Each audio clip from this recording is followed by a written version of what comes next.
On May 14th, 2025, the tranquility of a Wednesday evening in Seville, Spain, was shattered by a terrifying explosion. The source of the blast was a chemical plant situated in Alcalá de Guadaira, a town approximately 16 kilometers or 10 miles east of Seville. This incident sent shockwaves through the community and beyond, raising concerns about public safety and environmental damage. The explosion, which occurred at the Plainçà chemical plant, served as a stark reminder of the inherent risks associated with industrial facilities, even those located in close proximity to residential areas. The Plainçà plant, known for its role in packaging and distributing various chemical products, became the epicenter of a crisis that would demand a swift and coordinated response from emergency services. As darkness fell, the explosion illuminated the night sky, casting an unsettling glow over the region. The intensity of the blast was such that a massive fireball erupted from the plant, sending a plume of thick black smoke billowing high into the atmosphere. The sight of the explosion and the resulting inferno struck fear into the hearts of residents in the vicinity. The incident served as a chilling reminder of the potential dangers posed by industrial accidents, especially those involving hazardous materials. The explosion at the Plainçà plant was a major industrial accident with far-reaching consequences. The explosion originated in the main storage unit of the Plainçà chemical plant, a sprawling complex covering 11,000 square meters within the industrial site. The force of the blast was felt for miles around, shattering windows and shaking buildings. Eyewitnesses described a scene of chaos and destruction, with debris scattered over a wide area. The explosion ignited a massive fire that quickly engulfed the chemical plant.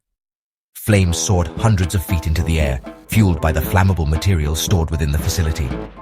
The fire burned with an intense heat, making it extremely difficult for firefighters to approach the inferno. The scale of the blaze presented an immediate and significant challenge to emergency responders. The fire's intensity and the presence of potentially hazardous chemicals necessitated a rapid and well-coordinated response to contain the blaze and prevent its spread to nearby residential and industrial areas. Within minutes of the explosion, emergency services were activated, dispatching a large contingent of firefighters, paramedics, and law enforcement officers to the scene. More than 50 firefighting units, including specialized hazardous materials teams, were deployed to combat the inferno. The response was swift and strategic, with the primary objectives being to extinguish the fire, prevent its spread, and secure the surrounding area. Aerial support, in the form of helicopters equipped with water cannons, was also called in to assist in the firefighting efforts. These aircraft provided a crucial advantage by dousing the flames from above, helping to cool down the inferno and create a safer environment for firefighters on the ground. The aerial assault played a pivotal role in preventing the fire from spreading to adjacent buildings and potentially causing further explosions. The emergency response was further bolstered by the deployment of mobile air quality monitoring stations.